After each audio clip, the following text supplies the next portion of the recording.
네, 3권에서는 우리 앞으로 명사에 대해서 배워볼 건데요. 자, 우선 명사의 종류를 볼게요. 가산명사라는 건 이렇게 셀 수 있는 거, 단수, 복수, 하나, 여러 개로 구별을 해서 셀 수 있는 걸 얘기하거든요. 자, 그게 두 가지가 있어요. 보통 명사는 일반적인 명사로 생각을 하면 돼요. 책 같은 것들. 그 다음에 집합명사, 이런 건 하나의 그룹이라고 생각을 하면 돼요. 자, 가정을 보면 가족은 사실 하나의 가족이라고 하면 그 안에 가족 구성원들이 있겠죠. 이런 식으로 집합을 표현하는 명사가 집합명사예요.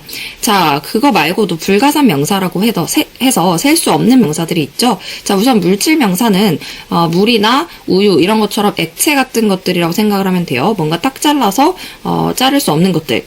그래서 물질 명사는 양을 표현하려면 수사를 써줘야 돼요. 예를 들면 a glass, 한 컵. 이런 식으로 담을 수 있는 그 단위가 있어야지 물질 명사는 셀 수가 있고요. 고유 명사는 고유한 이름이죠. 한국 같은 거. 그 다음에 이제 추상 명사는 추상적인 거. 뭔가 만지거나 볼 수 없는 것들. 사랑, 음악 이런 것들이 되겠죠. 그래서 우리가 명사를 간단하게 한번 어떤 종류들이 있는지 살펴봤고요. 이번엔 가산 명사에 대해서 좀 더 자세하게 볼게요. 아까 가산 명사는 셀 수 있다고 했는데 이런 걸 어떻게 세냐면 규칙 변화를 하려면 우선은 s를 붙이면 뭐뭐들이라는 표현이 돼요. 그런데 불규칙적으로 바뀌기도 합니다.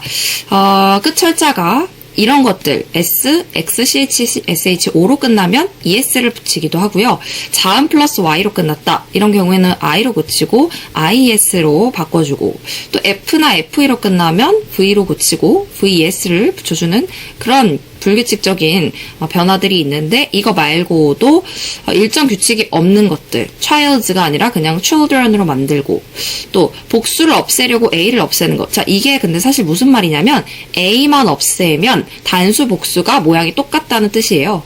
이해되시나요? 그래서 단수 복수가 모양이 똑같은 것들 fish 이런 것들이 있고요. 그 다음에 항상 복수만 쓰이는 거. 그러니까 늘 세트로 다닐 수밖에 없는 것들이죠. glasses, 안경인데요. 안경은 한 짝만 쓸 수가 없잖아요. 그 다음에 scissors, 가위도 하나만 쓸 수가 없고 가위 두 개가 움직여야 되니까 이런 식으로 s가 꼭 붙어야 되는 그런 명사들이 마지막 케이스가 되겠어요. 자, 그리고 우리 아까 앞에서 했던 건데요. 물질 명사를 표현하려면 이런 수사들이 붙는다고 했잖아요. 한 잔의 물 이런 식으로. 그래서 예시를 한번 보시면서 이런 때는 이런 단위를 붙이는구나 이런 식으로 이해를 하시면 되겠어요.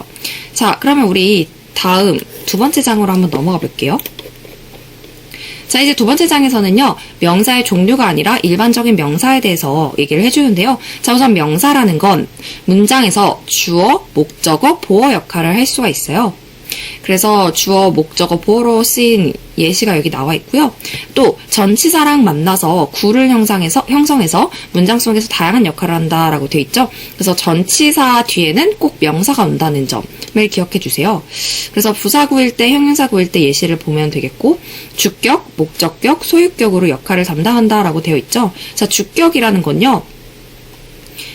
주격이라는 건 주어에 해당하는 말이라고 생각을 하면 돼요. 그래서 Josh is going to go to the movies with me. 나랑 조시는 영화를 보러 갈 거야 할 때는 주어로 쓰인 거고요.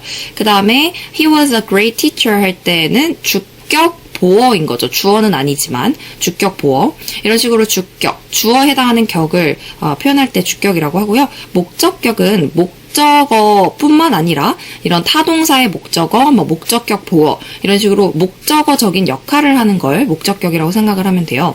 자, 그 다음에 소유격으로 우리가 한번 넘어가 볼게요. 소유격은 우선 뭐뭐의이라는 소유의 의미를 담당하는 거죠. 그래서 Josh's sister is very kind. 여기서 조시의 할 때 여기 안에 들어있는 것도 명사인 거죠. 그래서 이런 소유격에도 명사를 쓰고요.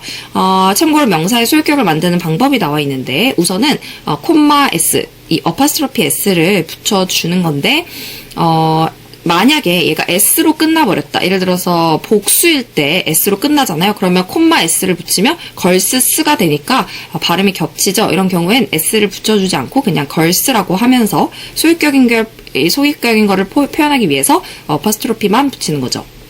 자, 그 다음에 무생물 명사일 때, 그러니까 예를 들어서 책상의 다리 할 때 책상의라고 해서 우리가 데스크스를 해버리면은 굉장히 살아있는 책상이 돼버리는 것 같아요. 그래서 이럴 때는 어퍼스트로피를 안 쓰고 of로 넘기기로 한 거죠.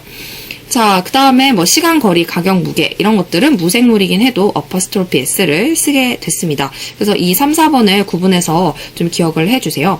자, 참고로 이중소유격도 있는데요. 자, 이중소유격이라는 거는 어나 some 이런 식으로 뭐 that, which, what